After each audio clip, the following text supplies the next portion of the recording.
Puluhan warga Dusun Ngebum, Desa Mororejo, Kaliwungu, Kendal, Jawa Tengah menggelar aksi turun ke jalan Senin pagi.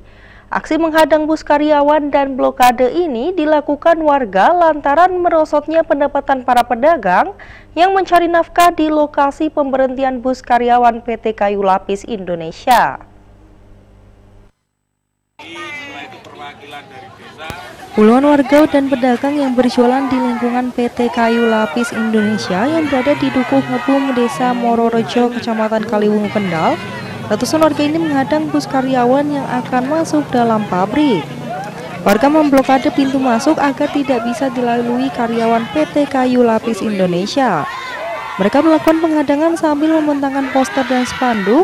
Namun setelah dijelaskan pihak kepolisian, mereka memberikan akses jalan masuk bus karyawan untuk masuk pabrik. Warga juga melakukan orasi di depan pintu masuk yang dijaga ketat oleh polisi. Tuntutan pedagang dan warga meminta agar bus karyawan bisa berhenti di pos 62, sehingga para karyawan bisa beli makanan maupun jajan di warung atau UMKM. Sebab sudah 2 minggu ini perusahaan membuat peraturan baru, karyawan tidak boleh turun di pos 62. Namun digeser sehingga para pedagang jualannya tidak laku sama sekali.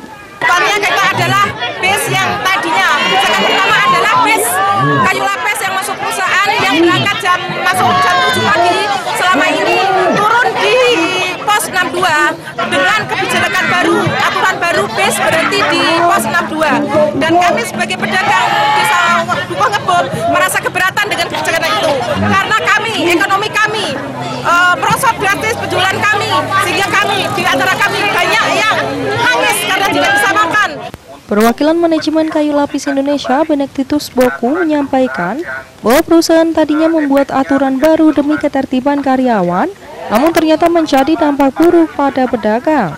Sehingga peraturan yang sudah dibuat direvisi dan bus karyawan mulai tanggal 30 Agustus 2023 bisa menurunkan karyawan di pos 62 kembali.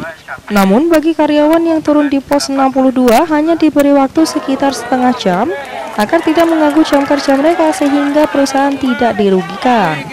Ibu-ibu yang jualan, maka dalam proses ngayomi UMKM, dalam hal ini ibu-ibu yang jualan, kita akhirnya berunding dengan serikat, mereview kembali aturan perusahaan sehingga bisa mengakomodir ibu-ibu yang jualan. Sehingga untuk shift pertama, bus yang antar karyawan sampai di 62 itu 6.30, sebelumnya itu bisa turunkan karyawan untuk beli sarapan.